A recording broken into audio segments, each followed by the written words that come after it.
Hello friend, welcome to S T tutorial YouTube channel. Friends, हम लोग जैसी प्रवक्ता परीक्षा के जीएस वाले पार्ट का एक मॉडल पेपर पढ़ रहे हैं। ये 14वां पार्ट है। आपकी परीक्षा में 80 प्रश्न होंगे। आपके सब्जेक्ट से 40 प्रश्न आपके रखे जाएंगे जनरल स्टडीज से। तो इसमें सारे प्रश्न आपके इन्वॉल्व हैं। मैथ हो गए, रीजनिंग हो गए और सामान्य अध्ययन हो गया और समसामयिक घटनाएं हो गए। तो सारे प्रश्न इसमें इन्वॉल्व किए गए हैं, जो आपकी परीक्षा के दृष्टि से ही मॉडल पेपर को तैयार किया गया है। तो फ्रेंड्स, वीडियो को अंत तक जरूर देखिएगा। और इसके पहले का पार्ट आप लोग देखना चाहते हैं तो प्लेलिस्ट में जाकर के देख सकते हैं, जो आपके एग्जाम की दृष्टि से बहुत ही महत्वपूर्ण है।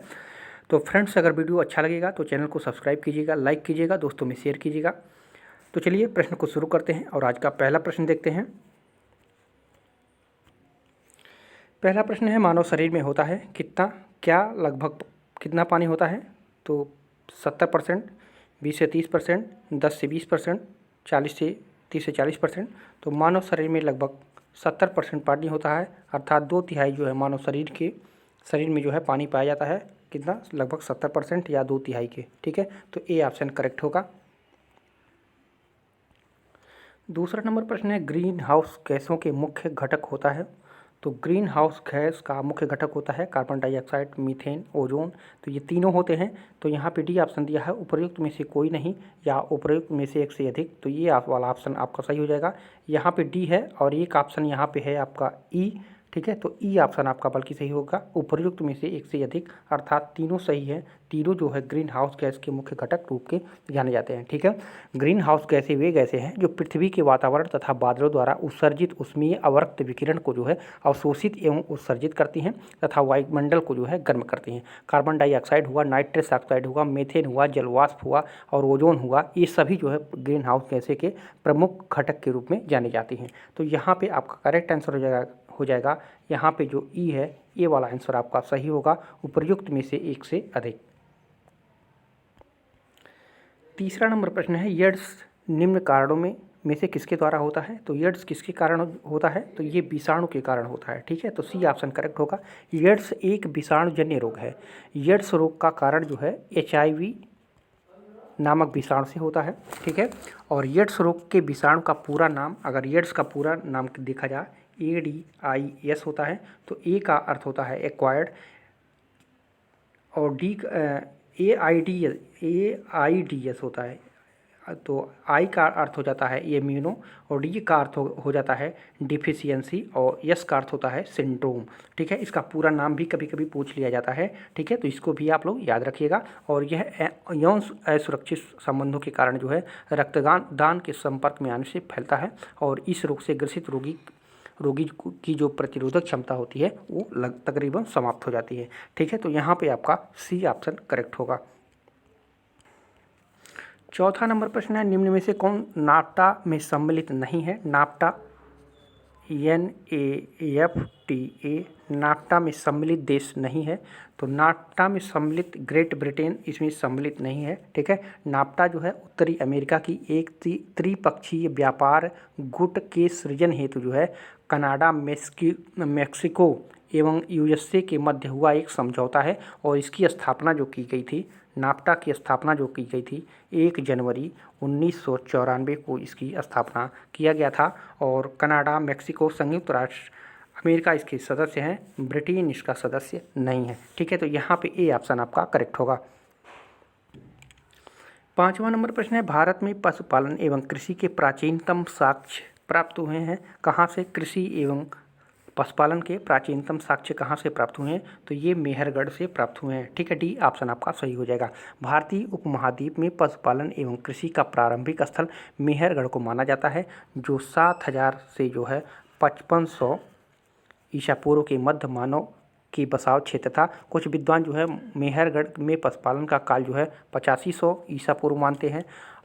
और नवीनतम स्रोतों के आधार पर देखा जाए तो भारतीय उपमहाद्वीप में प्राचीनतम कृषि साक्ष्य वाला स्थल उत्तर प्रदेश के संत कबीरनगर जिले में स्थित लहुरा देव है। यहाँ से जो है 8000 ईसा पूर्व से 9000 ईसा पूर्व के मध्य जो है मानव के बसने तथा निश्चित तौर पर जो है 6400 ईसा पूर्व के चावल के साक्ष्य प्राप्त हुए हैं। कहाँ पे? तो यूपी के संत कबीर नगर के मेहरगढ़ जिले में। ठीक है, और आपको ये जानना चाहिए कि नवीनतम कृषि साक्ष्य वाला स्थल जो है मेहरगढ़ पाकिस्तान के बलूचिस्तान में स्थित है ये। ठीक है, पाकिस्तान के बलूचिस्तान में ये स्थित है और यहाँ पे जो है गेहूं के भी साक्ष्य मिले थे। ठीक है, तो पशुपालन एवं कृषि का जो प्राचीनतम साक्ष्य मिला था आपका मेहरगढ़ से मिला था। ठीक है, तो डी ऑप्शन आपका करेक्ट हो जाएगा। 6वां नंबर प्रश्न है, भगवान बुद्ध के महापरिनिर्वाण के बाद पहली बौद्ध संगीति हुई थी। तो पहली बौद्ध संगीति कहाँ हुई थी? तो ये राजगृह में हुआ था, राजगीर में जिसको कहा जाता है। कब हुआ था? तो 483 ईसा पूर्व हुआ था। ठीक है, और इसके अध्यक्ष कौन थे? तो महाकश्यप थे। ठीक है, और दूसरा कहाँ पे हुआ था? तो दूसरा हुआ था 383 ईसा पूर्व वैशाली में हुआ था, इसके अध्यक्ष थे सबकामी। तीसरा जो हुआ था 250 ईसा पूर्व हुआ था, पाटलिपुत्र में हुआ था और इसके अध्यक्ष थे मोगल पुतस्तिस। ठीक है, और चौथा जो हुआ था 72 ईसा पूर्व हुआ था, ये हुआ था कुंडलवन में, इसके अध्यक्ष थे वसुमित्र अश्वघोष। पांचवा जो हुआ था ये 7वीं सदी में हुआ था, कन्नौज में हुआ था, इसका अध्यक्ष था ह्वेनसांग। ठीक है, तो इन पांचों को आप लोग याद रखिएगा, पांचों जो है पांचों में से बार बार पूछा जाता है। ठीक है, तो पहला पूछा है यहाँ पे, तो पहला राजगृह में 483 ईसा पूर्व, इसके अध्यक्ष थे महाकश्यप।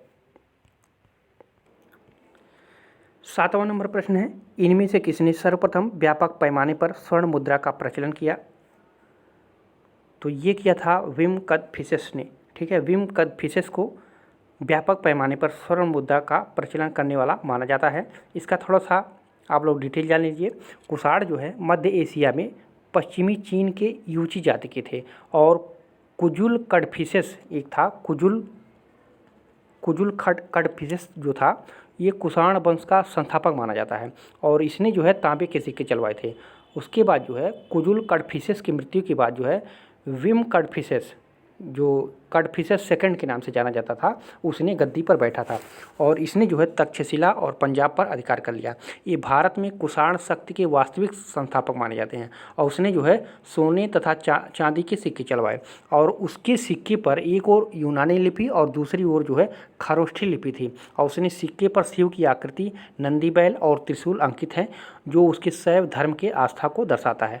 और भारत में सर्वप्रथम स्वर्ण सिक्के चलाने का श्रेय जो जाता है ये जाता है विम कड़फिसेस को जाता है। ठीक है, ये बहुत व्यापक पैमाने पर इसका प्रचलन किया था। तो यहाँ पे सी ऑप्शन आपका करेक्ट हो जाएगा। 8वां नंबर प्रश्न है, इनमें से किसने पहली बार यह व्याख्या की थी कि पृथ्वी के अपनी धुरी पर घूमने के कारण प्रतिदिन सूर्योदय और सूर्यास्त होती है? तो ये किसने कहा था? तो आर्यभट्ट ने सर्वप्रथम बताया था। ठीक है, आर्यभट्ट प्रथम व्यक्ति थे जिन्होंने यह व्याख्या की थी कि पृथ्वी के अपनी धुरी पर घूमने के कारण जो है प्रतिदिन सूर्यास्त होता है, सूर्य उदय और सूर्यास्त होता है। ठीक है, तो ए ऑप्शन आपका करेक्ट हो जाएगा। 9वां नंबर प्रश्न है, कश्मीर का अकबर नाम से प्रसिद्ध सुल्तान था। कश्मीर का अकबर कौन जाना जाता था इस नाम से? तो ये जाना जाता था सुल्तान जैनुल आबिदीन। ठीक है, सुल्तान जैनुल आबिदीन, डी ऑप्शन आपका इसमें करेक्ट हो जाएगा। अकबर के समान धर्म सहिष्णु एवं सामाजिक कार्यों के लिए जो है सुल्तान जैनुल आबिदीन को जो है कश्मीर का अकबर कहा जाता है और उसने संस्कृत के कई ग्रंथों का जो है अनुवाद कराया तथा श्री भट्ट और मंसूर बिन अहमद जैसे वैद्यों को संरक्षण प्रदान किया था। तो डी ऑप्शन आपका करेक्ट होगा। 10वां नंबर प्रश्न है, चंपारण में गांधी जी को आमंत्रण किसने दिया था? तो चंपारण में गांधी जी को आमंत्रण दिया था राजकुमार शुक्ल ने। ठीक है, बी ऑप्शन आपका करेक्ट हो जाएगा। राजकुमार शुक्ल ने महात्मा गांधी से लखनऊ में मुलाकात कर चंपारण आने का अनुरोध किया और चंपारण किसान आंदोलन का नेतृत्व करने के लिए उन्होंने गांधी जी के साथ 9 अप्रैल 1917 को ठीक है 1917 को कलकत्ता से प्रस्थान करके जो है 10 अप्रैल को पटना पहुँचे थे। तो यहाँ पर बी ऑप्शन आपका करेक्ट होगा। 11 नंबर प्रश्न है, निम्न में से किस क्षेत्र में भूमध्य सागरीय जलवायु प्रचलित नहीं है? किस क्षेत्र में भूमध्य सागरीय जलवायु प्रचलित नहीं है? तो ये पंपाज में। ठीक है, डी ऑप्शन आपका सही हो जाएगा। मध्य चिली, केपटाउन जो दक्षिण अफ्रीका में तथा एडिलेड जो ऑस्ट्रेलिया में भूमध्य सागरीय जलवायु कोपेन के अनुसार जो है CSB तथा CSA पाई जाती है। ठीक है, जबकि पंपाज क्षेत्र में उष्ण जलवायु का क्षेत्र माना जाता है। ठीक है, तो यहाँ पे आपका डी ऑप्शन करेक्ट हो जाएगा। 12 नंबर प्रश्न है, वह देश जो विश्व के में रेशम का सबसे बड़ा उत्पादक है। तो वह देश जो विश्व में रेशम का सबसे बड़ा उत्पादक है तो वो चीन है। ठीक है, विश्व में रेशम का सर्वाधिक उत्पादन चीन करता है, जबकि दूसरे स्थान पे कौन है? तो दूसरे स्थान पे आपका भारत है। ठीक है, तो यहाँ पे बी ऑप्शन आपका करेक्ट हो जाएगा। 13 नंबर प्रश्न है, संयुक्त राष्ट्र अमेरिका को छोड़कर विश्व के निम्न देशों में कौन सा देश कच्चे तेल का सर्वाधिक उत्पादन करता है? तो ये करता है सऊदी अरब। ठीक है, 2017 का अगर आंकड़ा देखें, ठीक है, अमेरिका कच्चे तेल का सबसे बड़ा उत्पादक था। इसके बाद जो है कच्चे तेल में सबसे बड़े उत्पादक में जो है सऊदी अरब, उसके बाद रूस है, उसके बाद कनाडा है, फिर चीन है, फिर ईरान है, फिर संयुक्त अमीरात है, फिर ब्राज़ील है, फिर कुवैत है। ठीक है, तो पहले स्थान पे आपका कौन सा है? तो पहले स्थान पर आपका संयुक्त राष्ट्र अमेरिका ही है। ठीक है, तो यहाँ पे आपका सी ऑप्शन करेक्ट होगा। 14 नंबर प्रश्न है, वह दर्रा जो सर्वाधिक ऊंचाई में अवस्थित है। तो आपका सी नाथुला दर्रा हो जाएगा। ठीक है, नाथुला जो है हिमालय का एक पहाड़ी दर्रा है जो भारत के सिक्किम राज्य और दक्षिण तिब्बत में जो है चुंबी घाटी को जोड़ता है, और यह जो है 14,200 फीट की ऊंचाई पर स्थित है। ठीक है, तो ये आपका सी ऑप्शन करेक्ट होगा। 15 नंबर प्रश्न है, भारत सरकार के नीति आयोग जो आर्थिक नीति निर्धारण का चिंतन समूह है में नीति का पूरा स्वरूप क्या है? तो नीति का पूरा स्वरूप या पूरा नाम कहें तो क्या है? तो national institute for transforming India. ठीक है, राष्ट्रीय भारत परिवर्तन संस्थान। ठीक है, तो यहाँ पे बी ऑप्शन आपका करेक्ट हो जाएगा। केंद्रीय मंत्रिमंडल के एक संकल्प के माध्यम से नीति आयोग का गठन कब किया गया था? तो इसका गठन जो है 1 जनवरी 2015 को किया गया था। ठीक है, और नीति का पूर्ण नाम जो है national institution for transforming India, ठीक है, राष्ट्रीय भारत परिवर्तन संस्थान है। तो बी ऑप्शन आपका सही हो जाएगा।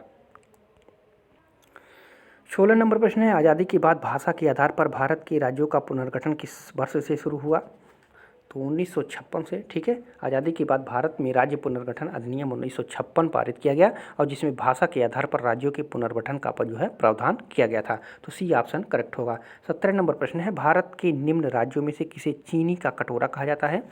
तो आप लोग जानते होंगे उत्तर प्रदेश को। ठीक है, उत्तर प्रदेश राज्य जो को भारत का चीनी का कटोरा कहा जाता है। यह गन्ने का सबसे बड़ा उत्पादक राज्य है, और चीनी उत्पादन में भी उत्तर प्रदेश जो है देश में सबसे अग्रणी स्थान रखता है। तो ये ऑप्शन करेक्ट होगा।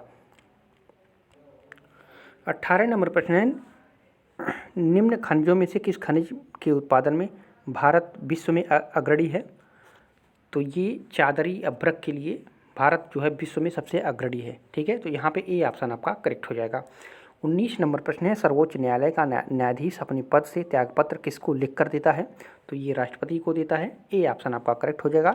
सर्वोच्च न्यायालय का न्यायाधीश अपने पद से त्यागपत्र राष्ट्रपति को लिखकर दे सकता है। इसके अतिरिक्त संसद की सिफारिश पर राष्ट्रपति द्वारा उसे पद से हटाया जा सकता है। उल्लेखनीय है कि भारतीय संविधान के भाग 6 में अनुच्छेद 124 से लेकर के जो है 147 तक उच्चतम न्यायालय के गठन, स्वतंत्रता, शक्तियां, प्रक्रिया एवं न्याय क्षेत्र का उल्लेख करता है। 124 से लेकर के 147 तक। ठीक है, तो यहाँ पे ए ऑप्शन करेक्ट होगा। 20वां नंबर प्रश्न है, पिछड़ी जाति आयोग के प्रथम सभापति कौन थे? पिछड़ी जाति आयोग के प्रथम सभापति कौन थे?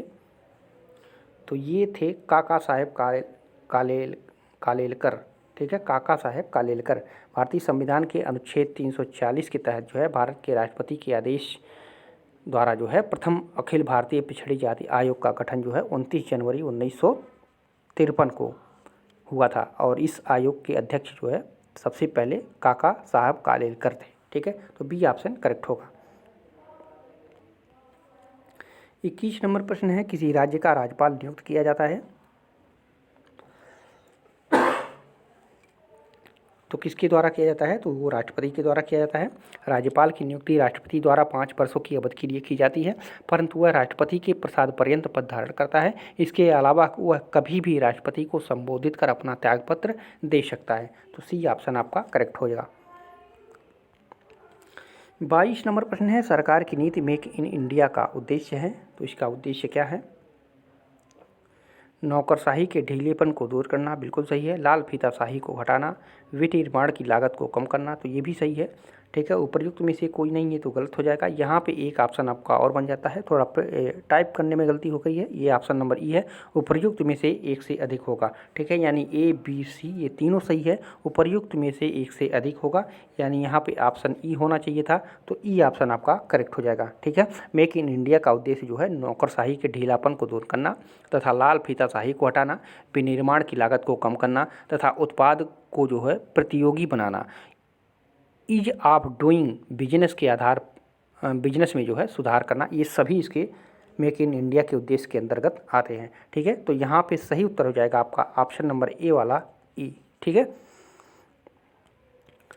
23 नंबर प्रश्न है, निम्न में से कौन सा औद्योगिक विकास के लिए प्रोत्साहितकी नहीं है? तो यहाँ पे आपका डिजिटल इंडिया हो जाएगा। डिजिटल इंडिया जो है औद्योगिक विकास के प्रोत्साहन का कारण न होकर के लोगों को डिजिटल वर्ल्ड के प्रति जागरूक करने का एक प्रयास है, ठीक है।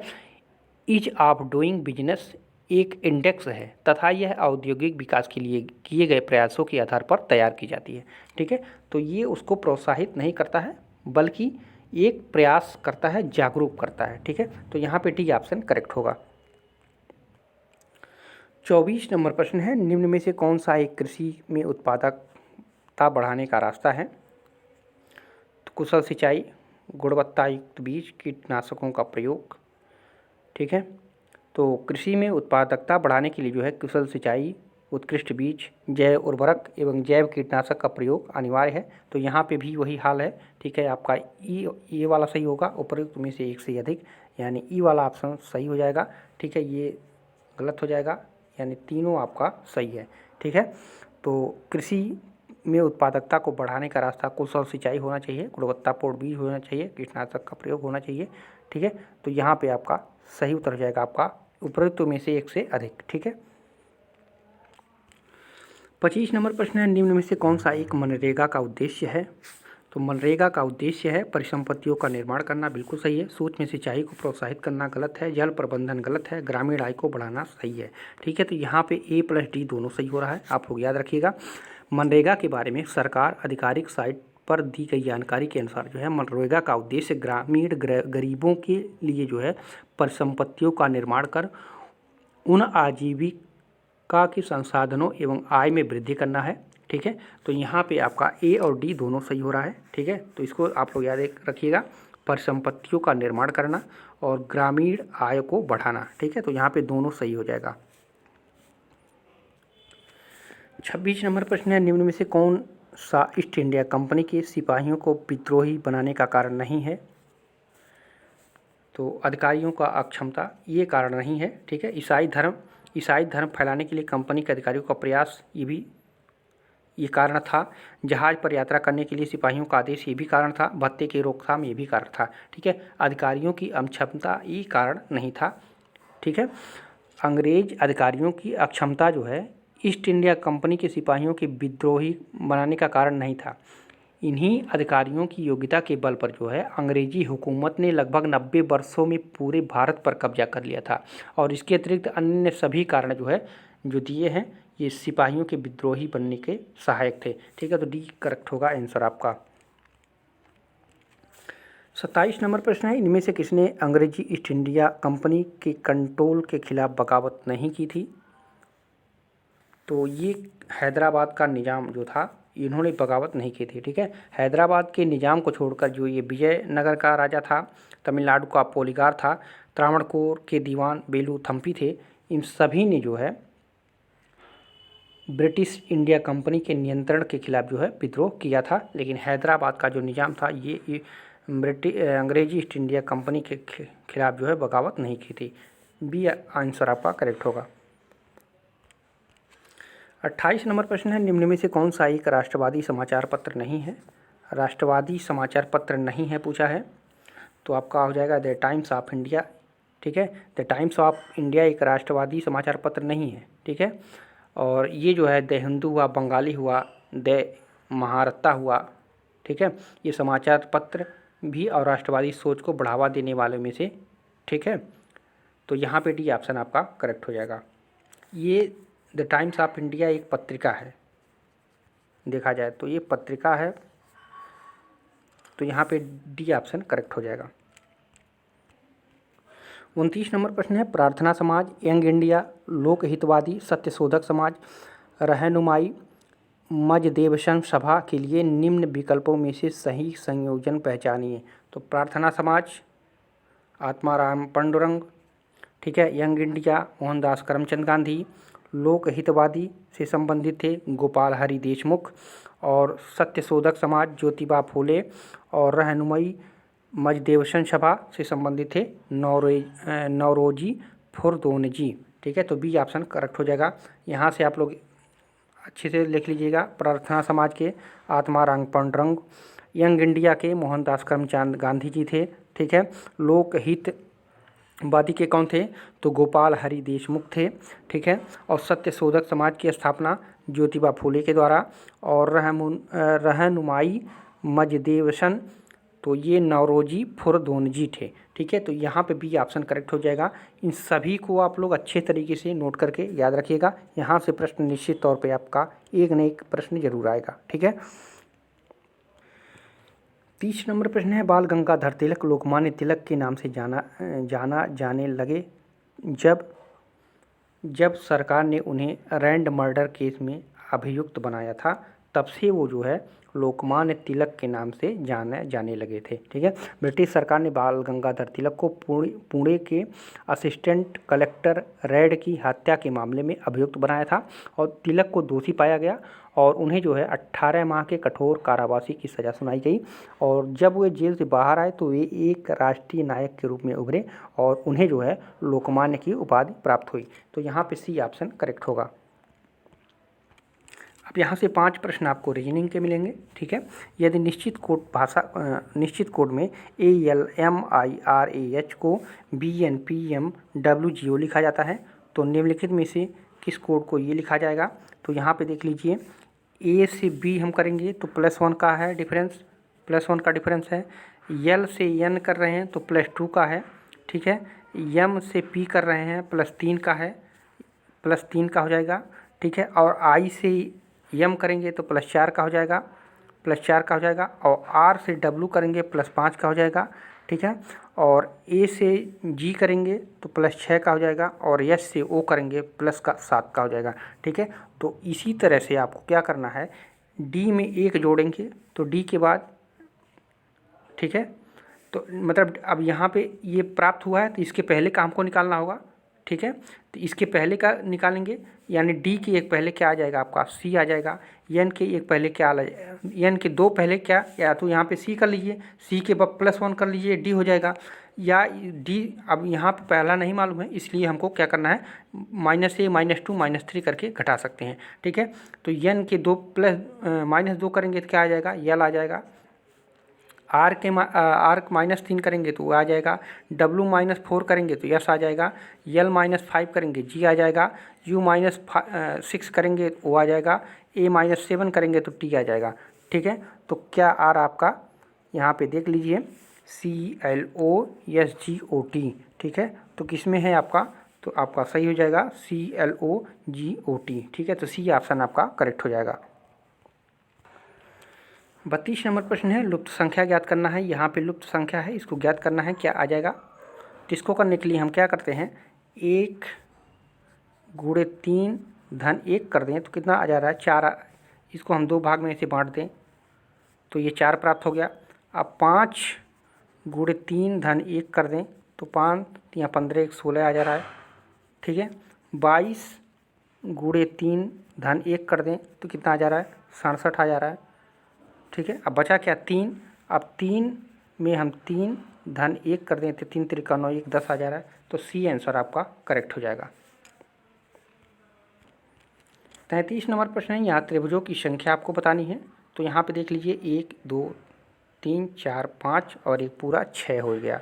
ठीक है, पूरा एक 6 हो गया। और यहाँ से यहाँ एक कितना हो गया? 7 हो गया। यहाँ से यहाँ एक 8 हो गया।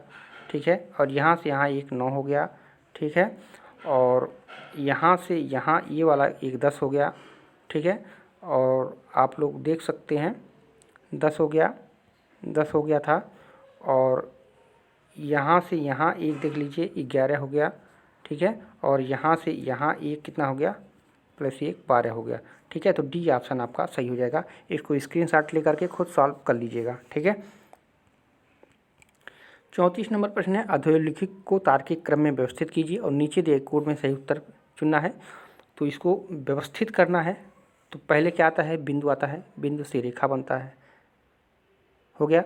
अब रेखा से क्या बनता है, वृत्त बना सकते हैं, वृत्त से क्या बनता है, गोला बनता है, ठीक है। तो पहले कौन आएगा, बिंदु आएगा। तो यहाँ पे 3 3 2 जगह है। बिंदु के बाद क्या आता है, रेखा आता है। तो यहाँ पे एक देख लिए किसमें, इसमें है। तो सी ऑप्शन आपका सही हो जाएगा। पहले बिंदु आएगा, फिर रेखा आता है, फिर क्या आता है, गोला आता है, नहीं पहले वृत्त आता है, वृत्त आता है, फिर गोला आता है, ठीक है। बिंदु, रेखा, वृत्त, गोला, ठीक है। सी ऑप्शन करेक्ट होगा। 35 नंबर प्रश्न है, अधोलिखित कूट संकेतों में से सही विकल्प द्वारा श्रृंखला को पूर्ण कीजिए। यहाँ पे देख लीजिए, जे फॉर जनवरी कर लीजिए, एफ फॉर फरवरी कर लीजिए, एम फॉर मार्च कर लीजिए, फिर ए फॉर अप्रैल कर लीजिए, ठीक है। अप्रैल के बाद क्या आता है, जनवरी, फरवरी, मार्च, अप्रैल, फिर क्या आता है, मई आता है, यम कर लीजिए, मई, फिर जून, फिर जुलाई। तो यम जे जे आपका ए ऑप्शन सही हो जाएगा। 3 पूछा है तो मई, जून, जुलाई, ठीक है। जनवरी, फरवरी, मार्च, अप्रैल, मई, जून, जुलाई। तो यहाँ पे ए ऑप्शन करेक्ट हो जाएगा। अब यहाँ से 5 प्रश्न आपके गणित के मिलेंगे, ठीक है। गणित भी आपकी परीक्षा में पूछा जाएगा। एक संख्या में 2 अंक हैं, ठीक है। एक संख्या है, 2 अंक है। यदि अंकों के स्थान आपस में बदल दिए जाए और नई संख्या को मूल संख्या में जोड़ दिया जाए तो परिणामी संख्या सदैव निम्न में से किससे विभाजित होगी। ऐसा सवाल जो है यूपीएससी द्वारा बार बार पूछा जाता है, सभी एग्जामों में पूछा जाता है, चाहे पीसीएस का हो चाहे लेखपाल का हो, सभी परीक्षा में पूछा जाता है, ठीक है। तो इस प्रश्न को बहुत ध्यान से देखिएगा, ठीक है। तो यहाँ पे क्या पूछ रहा है, मूल संख्या के जोड़ दिया जाए तो परिणामी संख्या सदैव भिन्न निम्न में से किससे विभाजित होगी। अब यहाँ मान लीजिए दो संख्या है, तो मान लीजिए दहाई का अंक x है और इकाई का अंक, ये दहाई है, इकाई का अंक हम मान लेते हैं y है, ठीक है। अब संख्या क्या कह रहा है, यदि अंकों के स्थान आपस में बदल दिया तो नई संख्या मूल संख्या में जोड़ दिया जाए। अगर हम मूल संख्या में, ठीक है, दहाई 10 होती है, दहाई का स्थान 10वां होता है। यदि हम इसको 10x लिख दें प्लस y, इकाई का मतलब एक ही होता है, इस तरह से लिख दें तो कोई डिफरेंट मान में कोई डिफरेंट नहीं होगा, ठीक है। क्योंकि x को हम दहाई माने हैं और y को इकाई माने हैं, ठीक है। अब अंकों के स्थान परिवर्तित कर इन्हें जोड़ने पर अब अंकों नई संख्या क्या होगी। अब देखिए 10x प्लस y, फिर क्या करते हैं हमको 10y प्लस x, उसको हम चेंज कर देते हैं। अब देख लिए 10x, x 11x plus 10y, y 11y, 11y। अब 11 को हम कॉमन ले लेते हैं तो क्या बचा, x प्लस y, ठीक है। इसलिए हम कह सकते हैं यह संख्या सदैव 11 से विभाजित होगी, सदैव 11 से विभाजित होगी, ठीक है। तो यहाँ पे आपका करेक्ट आंसर हो जाएगा ऑप्शन नंबर डी, 11 से विभाजित होगी। 37 नंबर प्रश्न है, यदि किसी घन की एक भुजा 100% 100% बढ़ा दी जाए तो उसका आयतन बढ़ जाएगा, कितना % बढ़ जाएगा। तो इसको लगाने के लिए माना कि हम एक घन, जो घन है उसकी एक भुजा, मान लीजिए ये घन है, ठीक है, माना घन है और घन की एक भुजा x मीटर है, ठीक है, x मीटर है, ठीक है। अब घन का आयतन क्या होगा, तो x क्यूब हो जाएगा, यानी भुजा, इसका भुजा क्यूब होता है तो x क्यूब घन मीटर हो जाएगा, घन मीटर हो जाएगा, ठीक है। अब 100% बढ़ाने पर, इसी को 100% बढ़ाने पर, तो 100% जब बढ़ाएंगे तो घन की नई भुजा क्या हो जाएगी, 2x मीटर हो जाएगी, ठीक है। मान लीजिए 50% है ये, इसको हम बढ़ाएंगे तो वो 2x में 2x हो जाएगा, एक का मान x मीटर है तो दूसरा हो जाएगा, मतलब 100 पर पूरा कर दिया गया तो 2x मीटर हो जाएगा। अब घन का आयतन क्या हो जाएगा, 2x क्यूब घन मीटर हो जाएगा, यानी 8x क्यूब हो जाएगा। अब वृद्धि पूछ रहा है तो यहाँ पे वृद्धि आप निकालेंगे, वृद्धि क्या हो जाएगा आपका, यहाँ पे वृद्धि निकालेंगे परसेंटेज में जब, तो 8x cube minus x cube अपान x क्यूब गुणे 100%, ठीक है। अब इसी को हम सॉल्व कर देंगे तो कितना आ जाएगा, x क्यूब से x क्यूब कट गया, ठीक है। तो कितना बचा,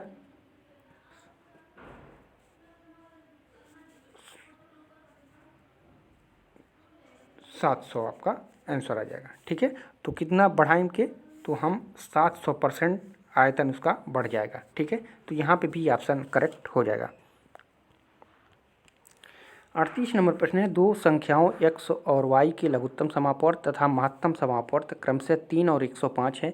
यदि x प्लस वाई बराबर 36 है हो तो 1/x प्लस 1/y का मान ज्ञात करना है। ठीक है, दो संख्याओं का गुणनफल बराबर दिया है, क्या दिया है, ल से गुणे में से दिया है। लघुत्तम समापवर्त और महत्तम समापवर्त दिया है, दो संख्याओं का गुणनफल बराबर। तो x गुणे वाई बराबर क्या हो जाएगा, 3 गुणे 105 हो जाएगा। ठीक है, 3 है और 5 है तो 3 गुणे 105 हो जाएगा। अब प्रश्न कह रहा है कि यदि x प्लस वाई बराबर 36, ठीक है, तो यहाँ पे यानी x इंटू वाई बराबर कितना हो जाएगा, 315 हो जाएगा, 315 हो जाएगा। और x प्लस वाई बराबर क्या दिया है, 36 दिया है। तो x प्लस वाई बराबर 36, तो 1/x प्लस 1/y बराबर क्या हो जाएगा, x प्लस वाई हो जाएगा इंटू एक्स वाई हो जाएगा। तो x प्लस वाई का मान दिया है 36 और एक्स वाई का मान हम निकाले हैं 315। तो 36/315, जब इसको सॉल्व करेंगे तो 4 आ जाएगा 35। ठीक है, तो सही उत्तर जाएगा आपका ऑप्शन नंबर डी, 4/35। ठीक है, सभी ये जो मैथ वाले क्वेश्चन है सबको स्क्रीनशॉट लेकर के आप लोग सॉल्व कीजिएगा। ठीक है, तो आपका इसी तरह से प्रश्न पूछे जाएंगे, यहाँ से बाहर कुछ नहीं है होगा, डिजिट चेंज कर दिया जाएगा, रूल वही सेम होगा। ठीक है, तो इस सारे प्रश्न को आप लोग जो है सॉल्व करके अच्छी तरीके से परीक्षा में जरूर जाइएगा। तो यहाँ पे डी ऑप्शन करेक्ट होगा। एक व्यंजक दिया है 2 + √2 + 1/2 + √2 + 1/2 - √2 किसके बराबर है, ये पूछा है। तो इसको सॉल्व करने के लिए हम क्या करेंगे, इतना बराबर अगर हम कर दें, ये कर दें 2 + √2 हम ले लेते हैं कॉमन। ठीक है, अब प्लस कर दें, प्लस 2 - √2 प्लस 2 + √2 में हम इसमें जो है 2 + √2 और 2 - √2 में हम भाग दे देते हैं। तो बचता क्या है, 2 + √2 प्लस 4, 2 से 2 कट जाएगा, 4 हो जाएगा, प्लस माइनस प्लस 4 बचेगा, 4/4 - 2 यानी 2 + √2 प्लस 2 हो जाएगा, यानी 4 + √2, यही आपका आंसर हो जाएगा। ठीक है, तो यहाँ पे आपका क्या आ जाएगा, आंसर नंबर ए आपका सही हो जाएगा। इसका मान जो बराबर होगा 4 + √2 के बराबर होगा। 40 नंबर पर ध्यान दीजिएगा, 49 रुपये को 150 बच्चों में बांटा गया। यदि प्रत्येक लड़की को 50 पैसे और प्रत्येक लड़के को 25 पैसे मिलने तो लड़कों की संख्या बताना है।